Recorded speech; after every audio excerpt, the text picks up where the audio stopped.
បាទសូមជំរាបសួរបងប្អូនទាំងអស់គ្នាថ្ងៃនេះខ្ញុំមកចែករំលែកបទពិសោធន៍ផ្ទាល់ខ្លួនពាក់ព័ន្ធជាមួយនឹងជំងឺបាក់ទឹកចិត្តបាទមែនតើទៅជំងឺបាក់ទឹកចិត្តនេះដំបូងឡើយខ្ញុំក៏មិនដឹងដែរហើយខ្ញុំបានន័យថាខ្ញុំមិនបានដឹងថាខ្លួនឯងមានកើតជំងឺបាក់ទឹកចិត្តទេហើយខ្ញុំឃើញបច្ចុប្បន្ននេះជាពិសេសគឺបងប្អូនក្មេងៗស្ថិតនៅក្នុងវ័យសិក្សាហើយហ្នឹងពួកគាត់តែងតែកើតឡើងនៅជំងឺបាក់ទឹកចិត្តនេះចំពោះខ្ញុំផ្ទាល់ដែលខ្ញុំមកចែករំលែកបងប្អូនក្នុងទីនេះហ្នឹងគឺខ្ញុំមាន3ចំណុច ហើយខ្ញុំពុំដឹងទេថា3ចំណុចដែលខ្ញុំចែករំលែកទៅកាន់បងប្អូនហ្នឹងជាពិសេសគឺបងប្អូនអាចប្រើប្រាស់អាចប្រើការបានដូចខ្ញុំដែរអត់ទេហើយរឿងរ៉ាវខ្ញុំមែនទែនទៅខ្ញុំកើតជំងឺបាក់ទឹកចិត្តបើមិនដឹងខ្លួនហ្នឹងនៅអំឡុងឆ្នាំ2021ហើយចំណុចដើមចមនៃជំងឺដែលធ្វើឲ្យខ្ញុំធ្លាក់ទៅដល់ការបាក់ទឹកចិត្តហ្នឹងគឺការបែកបាក់ហើយការបែកបាក់នោះវាមាន2យ៉ាងដែលធ្វើឲ្យខ្ញុំកាន់តែធ្ងន់ធ្ងរគឺទី1បែកបាក់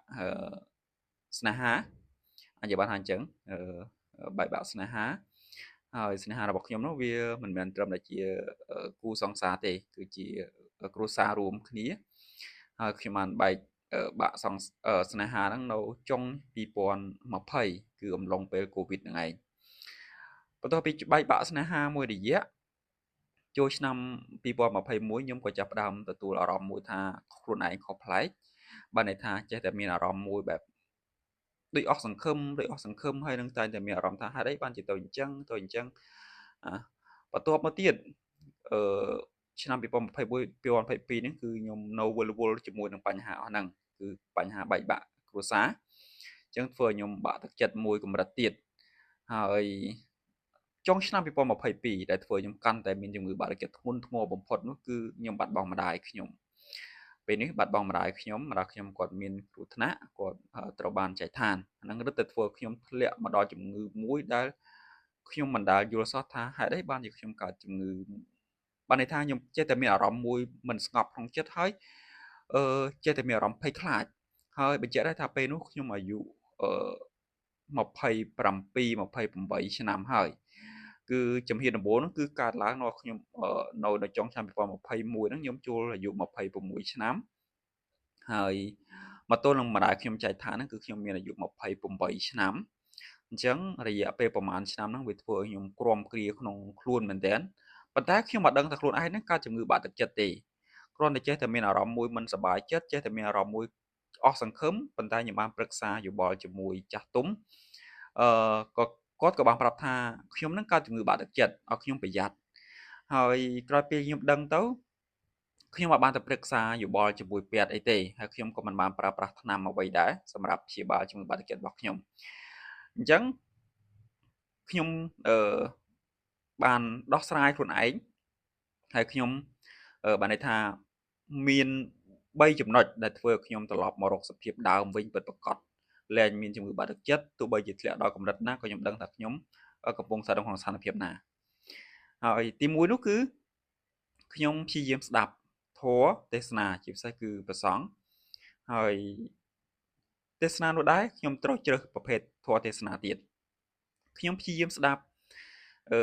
ធម៌ទេសនាពាក់ព័ន្ធជាមួយនឹងការកើតរលត់ការមិនទៀងអីចឹងហើយនឹងកម្មផលអាហ្នឹងជាចំណុចទី1ទី2ខ្ញុំមានមិត្តភក្តិល្អម្នាក់អានេះជាចំណុចទី2មិត្តភក្តិរបស់ខ្ញុំនៅពេលដែលខ្ញុំធ្លាក់ជំងឺបាក់ទឹកចិត្តហ្នឹងពុំថាខ្ញុំក៏ដឹងថាខ្ញុំហ្នឹងបែកបាក់គ្រួសារម្ដាយខូចអញ្ចឹងមិត្តភក្តិរបស់ខ្ញុំហ្នឹងតែងតែនាំខ្ញុំដើរទៅនេះទៅនោះប៉ុន្តែចង់បញ្ជាក់ថាមិនបាននាំខ្ញុំទៅប្រព្រឹត្តផ្ទះប្រាសទេដូចជាផឹកស្រាជូបបរិយលេងថ្នាំញៀនអីគឺអត់ទេប៉ុន្តែវាគាត់ដឹងថាខ្ញុំបាក់ទឹកចិត្តអញ្ចឹងគាត់ព្យាយាមនាំខ្ញុំដើរលេងជិះម៉ូតូដើរលេងលំហែអញ្ចឹងទៅហើយចេះតែនាំខ្ញុំសើចអញ្ចឹងបានន័យថាវិជាសំណាងរបស់ខ្ញុំគឺខ្ញុំមានឧត្តមបានន័យថាមិត្តភក្តិដ៏ឧត្តមមួយដែរគេហៅថាម៉េចគេហៅថាមិត្តភក្តិដ៏ល្អបាទហើយចំណុចទី3នោះគឺខ្ញុំអានសភៅប្រភេទសភៅដូចគ្នាដែរប្រភេទសភៅនោះក៏ត្រូវជ្រើសប្រភេទសភៅដែរមិនមែនចេះតែអានទេហើយចំពោះខ្ញុំជាទូទៅខ្ញុំចូលចិត្តអានសភៅរបៀបប្រវត្តិសាស្ត្រនិងនយោបាយហើយសភៅដំបូងដែលខ្ញុំចាប់ផ្ដើមអានពេលនោះគឺសភៅរបស់លោកវ៉ាន់ឌីហ្គអនប្រវត្តិសាស្ត្រនៃប្រទេសកម្ពុជាហើយខ្ញុំក៏បានអានរឿយៗមកទៀតអញ្ចឹងមានន័យថាខ្ញុំចាប់ផ្ដើមអានសភៅមកវិញនៅអំឡុងឆ្នាំ2021ចឹងមកទល់បច្ចុប្បន្នខ្ញុំក៏បន្តអានដែរប៉ុន្តែខ្ញុំមិនបានអានច្រើនទេបាទដូច្នេះសរុបជារួមមកវិញ ប្រសិនបើបងប្អូនឬមួយក៏បងប្អូនណាដែលគាត់ដែលដឹងខ្លួនថាជំងឺបាក់ទឹកចិត្ត